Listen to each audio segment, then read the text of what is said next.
On the 30th day after the sale closed, Garrett Voss received a phone call he did not understand. The caller was an analyst at a regional investment bank. She asked whether he had a few minutes to discuss the Caldwell Street industrial property. Garrett said he no longer owned the Caldwell Street property. There was a pause. Then she said, "I know. That is why I'm calling." Garrett stood beside the windows of his office on the 14th floor. Below him, traffic moved through the financial district in thin gray lines. On his desk sat the quarterly report he had been preparing to present that afternoon. He said, "What about Caldwell Street?" The analyst told him that her firm had completed a valuation review connected to a proposed manufacturing lease. She told him that the property had been independently valued at $41.8 million. Garrett did not answer. The analyst continued, perhaps because silence makes people nervous when they are holding information that large. She said the valuation reflected the newly approved advanced manufacturing zoning, the city's funded power and fiber upgrade, the unusual condition of the factory floor, and a 10-year conditional lease commitment from a precision machining company. Then she said the part that made the number worse. The county deed shows the property transferred 30 days ago for $1. Garrett looked down at the report on his desk. 30 days earlier, he had insisted that the dollar be recorded in the public filing. He had wanted the record to embarrass the old veteran who had bought the building. Now the number was public too. $41.8 million for $1. And Garrett Voss finally understood that the joke had not landed where he intended. For 30 days, the county record had been waiting for anyone to notice it. Sale price, $1. Buyer, Earl Pruitt. Seller, Voss Meridian Capital. Garrett had imagined a future lender seeing that number and dismissing Earl before the first meeting even began. Instead, the same number now made Garrett look like the man who had handed away a fortune because he could not recognize what he was looking at. 30 days earlier, Earl Pruitt had stood outside the Caldwell Street factory in the rain and looked at a building everyone else had already decided was finished. The factory was 48,000 square feet of stained brick, old steel, boarded office windows, and a roofline that sagged just enough to make most buyers turn around before they reached the front door. It had once produced precision parts for industrial equipment. For 30 years, 3 shifts had worked there. Then production moved overseas. The plant closed. 212 workers lost their jobs. The building sat empty long enough for people to stop seeing it as a factory at all. Now they called it a liability. Earl did not. Earl was 67. He had spent 22 years in the Army Corps of Engineers, first assessing damaged infrastructure and field conditions, and later training younger officers to identify what could be repaired, what needed to be replaced, and what had to be abandoned before it hurt someone. He had never spoken much about the places where he learned that work. He did not need to. After leaving the Army, he built a small structural assessment practice out of a spare bedroom in his house. For 23 years, small manufacturers, city departments, contractors, and owners of old buildings had hired him for one reason.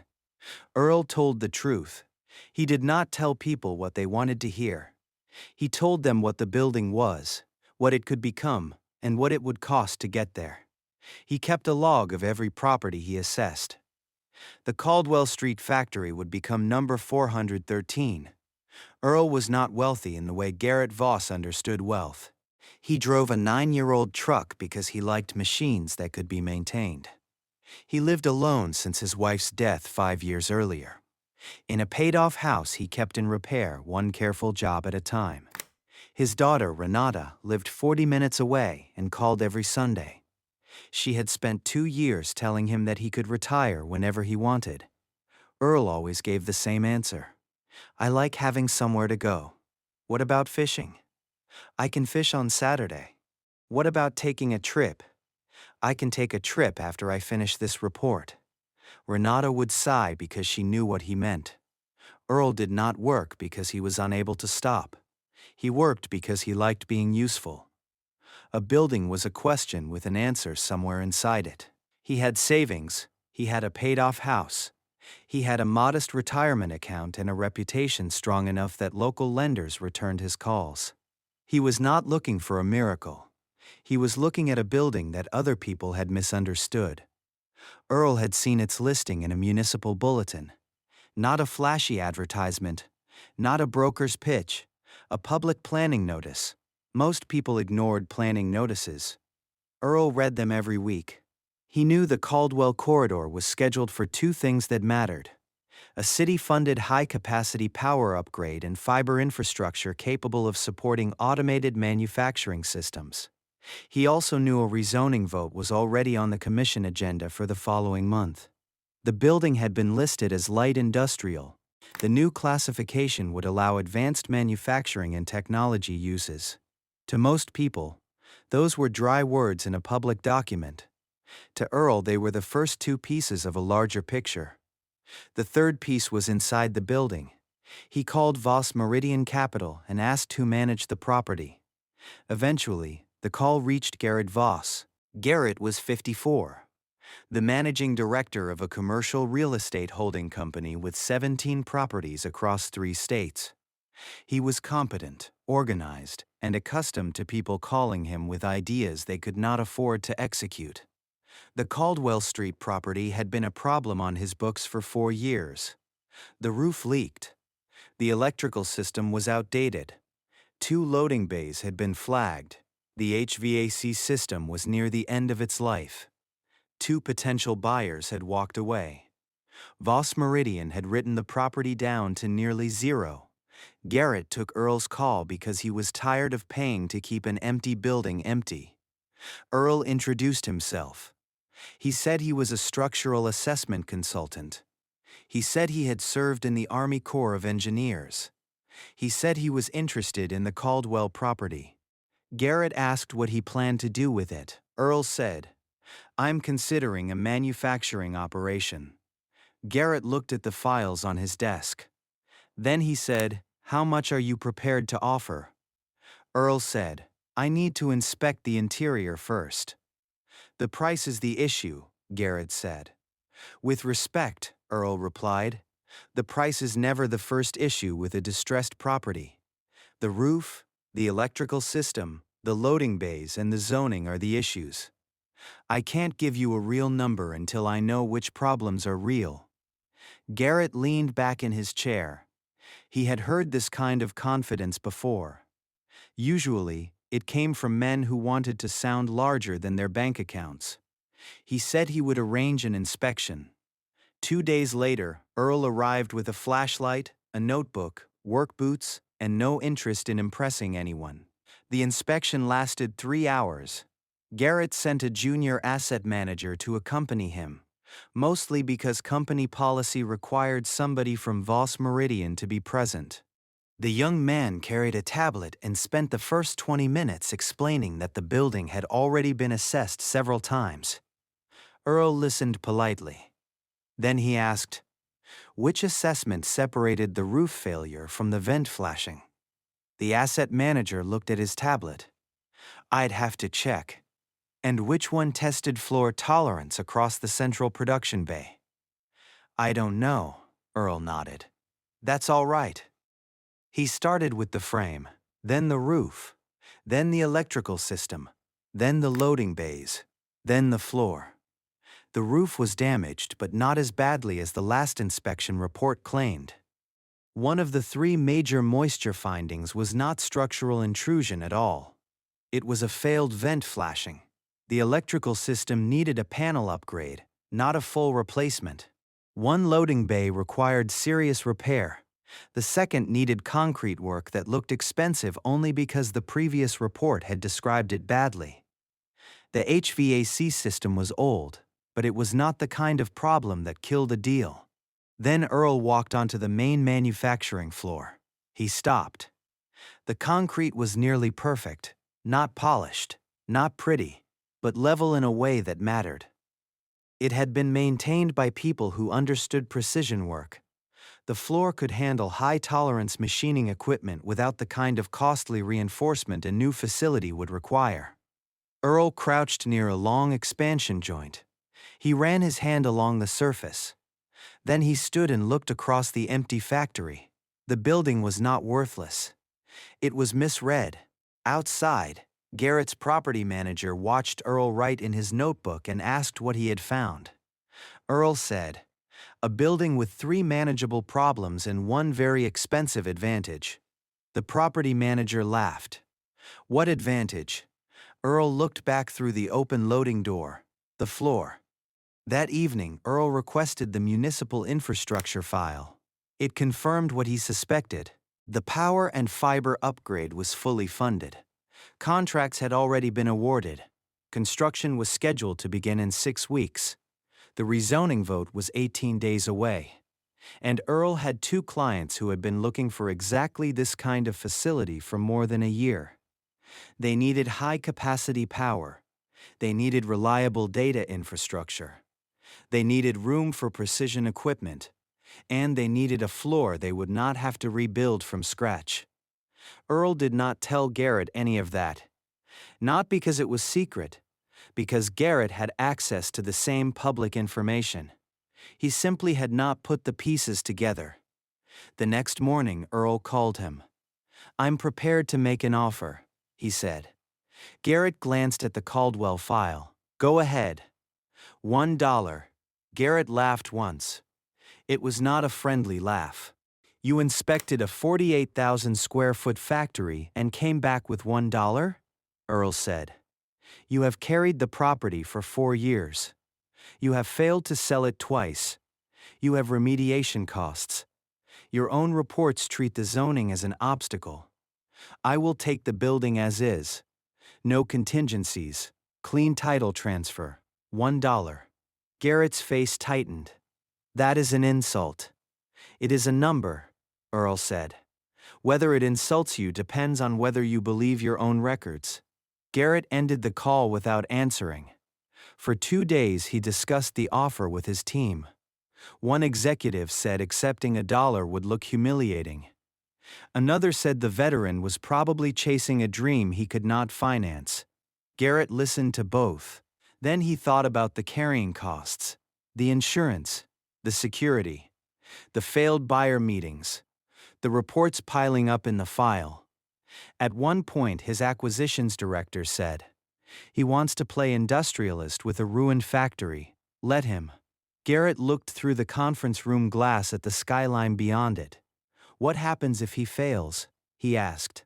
The director shrugged. "Then he owns a dollar building. He can sell it for $2." The room laughed. Garrett did not laugh. Not because he found the joke offensive. He simply did not need to. The confidence in the room was enough. But he remembered Earl's voice on the phone. Not the voice of a man trying to sound important. The voice of a man who had already made a decision. Garrett noticed the difference. Then he overruled it. He decided the more familiar explanation was safer. He thought about Earl's truck in the parking lot. The old man's notebook. The plain jacket. The calm voice. And Garrett made the mistake that would cost him $41.8 million. He decided he knew what kind of man Earl was. He called Earl back. "Voss Meridian will accept," he said. Earl said, "All right. But I have one condition." Earl waited. Garrett said, "The sale price goes in the county filing exactly as agreed. $1. Public record, no private side agreement. No hidden valuation." Earl understood the point immediately. Garrett wanted future lenders, investors, and anyone else who looked up the transaction to see the price. He wanted the record to say that an old veteran had bought a broken factory for $1. He wanted it to look ridiculous. Earl said, "That's fine." Garrett smiled. "Good," he said. "Then let's make it official." During the 14 days before closing, Earl did not wait around for the deed. He met with Deshawn again and refined the remediation schedule. He called the planning office twice, not to ask for a promise, but to confirm that the rezoning item remained on the agenda. He met Elena Park for coffee and gave her the original inspection notes, the city infrastructure timeline, and a simple map of the proposed equipment layout. Elena read the notes for 20 minutes. Then she said, "You're doing all of this before you own it?" Earl said, "I need to know whether the plan holds together. What if the sale falls through? Then I will have learned something useful." Elena looked at him. "And if it doesn't? Then I'll need your lease draft quickly." The sale closed 14 days later. Earl walked out of the county office with a deed, a folder, and ownership of a factory that had cost Voss Meridian more than $1 million in carrying expenses over 4 years. He drove directly to Caldwell Street. He unlocked the front gate. Then he stood in the empty parking lot for a moment. He did not celebrate. He called Deshawn Carter instead. Deshawn was a contractor Earl had worked with for 12 years. He was fast, thorough, and not interested in being told how to do work he already understood. Earl said, "I have a building." Deshawn said, "You always have a building. This one is different." Deshawn arrived the next morning. They walked the property together. Earl showed him the roof sections, the electrical panel, the loading bay, and the floor. Deshawn looked down at the concrete. Then he looked at Earl. "You bought this? For $1." Deshawn stared at him. Then he laughed. "Either you've lost your mind," he said, "or somebody else did." Earl said, "I need a schedule and a number." By the end of the week, Earl had both. The work was substantial but controlled. Roof first, electrical second, loading bay third, no wasted steps, no repairs done in the wrong order. Earl had enough savings to begin. His house was paid off. His consulting work had kept him stable for years. And after 2 decades of making careful assessments, he had a relationship with a community lender that understood the difference between a careless gamble and a documented plan. But he did not apply for financing yet. First, he needed proof that the market saw what he saw. On day 6, he called Elena Park. Elena was operations director at a precision machining company that had been outgrowing its current facility for 2 years. She had asked Earl 4 times whether he had found anything suitable. 4 times he had said he was still looking. This time he said, "I found something, but I need you to see it before you decide I'm serious." Elena drove to Caldwell Street on a Saturday. She walked the floor. She inspected the loading bays.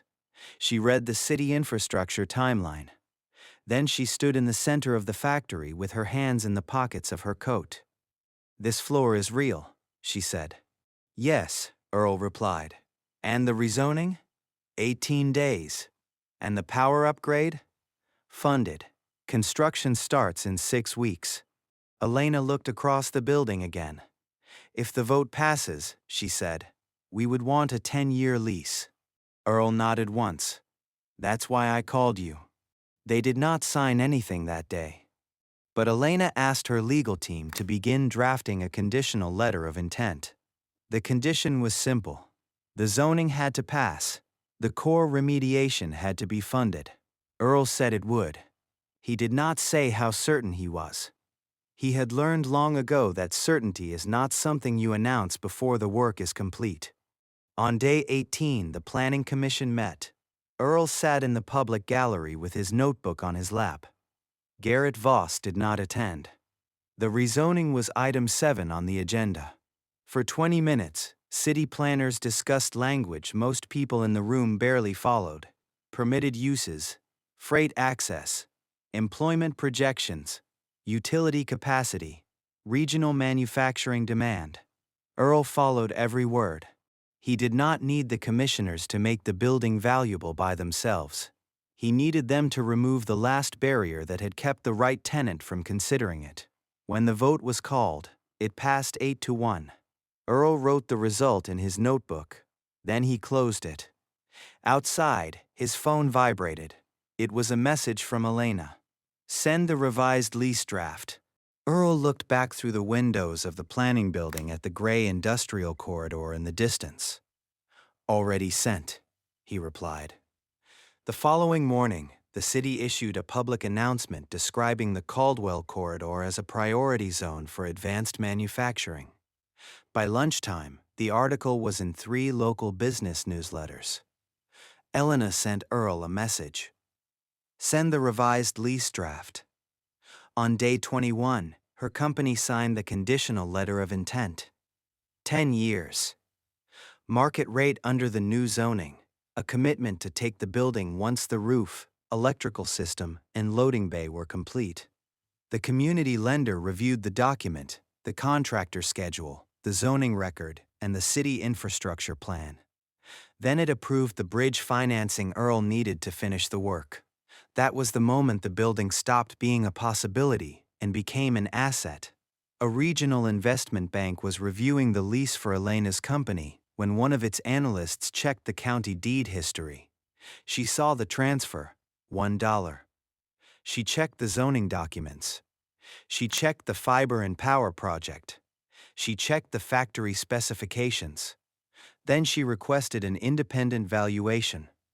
The valuation came back on day 29, $41.8 million. Not because Earl had found a secret treasure. Not because the building had suddenly become beautiful. It was still an old factory, with a leaking roof, a half-upgraded electrical system, and workers moving through it with tools and ladders.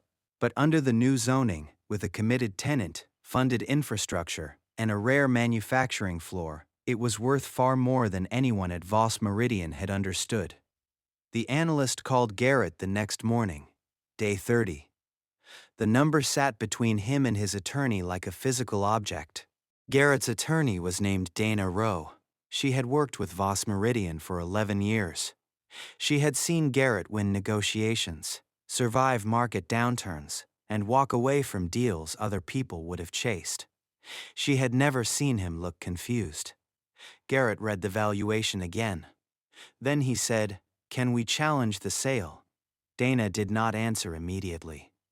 She read the deed transfer. She read the closing documents. She read the public filing condition Garrett had added himself. Then she looked up. No, Garrett's jaw tightened. There has to be something. There isn't. He misrepresented the property. Dana shook her head. No, he offered to inspect it. You allowed the inspection. He bought it as is. You had access to every public document he used. He took the risk. You took the exit. Garrett looked toward the windows. The property was worth $42 million. It is valued at $41.8 million under a new set of conditions, Dana said. That is not the same thing as saying it was worth that when you owned it. Garrett turned back. Then how did he know? Dana opened the municipal file on her laptop. The planning bulletin. The infrastructure report. The zoning agenda. The floor condition. The tenant market. We had those documents. Yes. Why didn't anyone tell me? Dana's answer was quiet. Because nobody was looking at the property as a future manufacturing asset. Everyone was looking at it as a problem you wanted removed. Garrett sat down slowly. For 4 years, he had asked his team how much Caldwell Street was costing. He had never asked what it could become. He had sold a building to a man who understood it better. And he had paid $1 to make that fact public. That afternoon, Garrett called Earl. Earl answered from Caldwell Street, where he was standing beside the repaired loading bay with Deshawn's foreman. Garrett did not begin with an apology. He began with a number. "I'll buy the property back," he said. Earl looked across the production floor. "How much?" $5 million. Deshawn's foreman stopped moving his clipboard. Earl said, "No." Garrett paused. 10. "No. You bought it for $1. I bought it for $1 because you wanted it gone." Garrett's voice tightened. "You knew about the rezoning. I knew it was on the public agenda. You knew about the infrastructure upgrade. It was in the municipal file. You knew a tenant was interested. I knew there were companies looking for this kind of building." Garrett was silent. Then he said, "What do you want?" Earl looked at the roof crew working above the main bay. He looked at Deshawn's crew installing the first new panel. He thought about Elena's company, about the jobs that would come back to a street that had spent years empty. Then he said, I want to finish the work. Garrett said nothing. Earl added, You had 4 years to decide what the building could be. You decided it was a problem.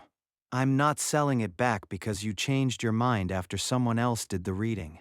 He ended the call. He did not feel triumphant. He felt busy. Earl heard about the valuation from Elena, not from the bank. She called him from the factory floor. Someone sent me an article, she said. Earl was standing near the new electrical equipment while Deshawn's crew worked behind him. What article? About you. Earl was quiet. Elena read the headline. Veteran buys broken factory for $1. 30 days later, property valued at $42 million. Earl said, That is not exactly accurate. Which part? The roof is still being repaired. Elena laughed. You know what I mean. Earl looked around the building. The roof crew had finished the first section. The electrical contractor was replacing the main panel. The damaged loading bay had been stripped back to clean concrete. Nothing looked glamorous, but everything was moving in the right order. He said, It is not worth anything until the work is done. Elena paused. Then she said, That's why I trust you. The final lease was signed 6 weeks later. The roof was dry. The upgraded electrical system was live. The loading bay was repaired. The city's power and fiber crews began work on Caldwell Street exactly when the public schedule said they would. Earl spent most mornings walking the building before the contractors arrived. He checked the roof seams. He checked the panel installation. He checked the alignment of the repaired bay door. He did not hover over people who knew their jobs. He watched for the small details that turn a good project into a problem later. Deshawn noticed.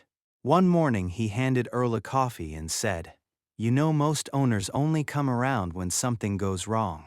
Earl looked toward the far wall where a crew was cleaning the old windows. Most owners don't buy buildings because they like questions, he said. Deshawn laughed. That explains a lot. Elena's company moved in that autumn. They brought equipment, engineers, machine operators, office staff, and a first shift that began before sunrise. The parking lot filled again. Not like it had in 1986, but enough. Enough to prove that an old factory could still have another life if somebody took the time to understand what it was built to do. A business publication asked Earl for an interview. He declined. The reporter asked why. Earl said, The story is not that a veteran bought a factory for $1. The story is that the city made an investment, a company needed space, and a building was still better than people thought. The reporter ran the article anyway. Earl read it at his kitchen table. He circled 2 factual errors in pen. Then he slid it into the third drawer of his filing cabinet. Property 413. On Sunday his daughter Renata called. She had already read the article. Dad, she said. Earl said, Most of it is exaggerated. You bought a factory for $1. That part is not exaggerated. And it's worth $40 million now. It has an appraisal. Renata was quiet for a second. Then she said, You are impossible. I know. You should call me more than once a week. I call every Sunday. I know. I'm saying you should call more. Earl looked toward the back porch through the kitchen window. 2 boards near the far railing had been soft for almost 2 years. He had meant to fix them before winter. I'll think about it, he said. You always say that. And sometimes I do. The next Saturday, Earl replaced the boards. He worked alone. He removed the old wood, reinforced the frame, measured twice, cut once, and screwed the new boards into place. By late afternoon, the porch was solid again. He stepped back and tested it with his weight. No movement. No give. Across town, Garrett Voss was still explaining the Caldwell transaction to his board. He would have to explain it again at the next quarterly meeting. He would have to explain why an asset his company treated as worthless had become valuable the moment someone else looked at it with patience, skill, and attention. Earl did not think about Garrett. He stood on the repaired porch as the light faded over the yard. Garrett had seen an old veteran with a dream. He had not seen the 45 years of work behind the man standing in front of him. The porch was solid under Earl's feet. He went inside. This is a fictional story created for entertainment purposes. All characters, companies, locations, and events are entirely invented. Any resemblance to real persons or institutions is coincidental.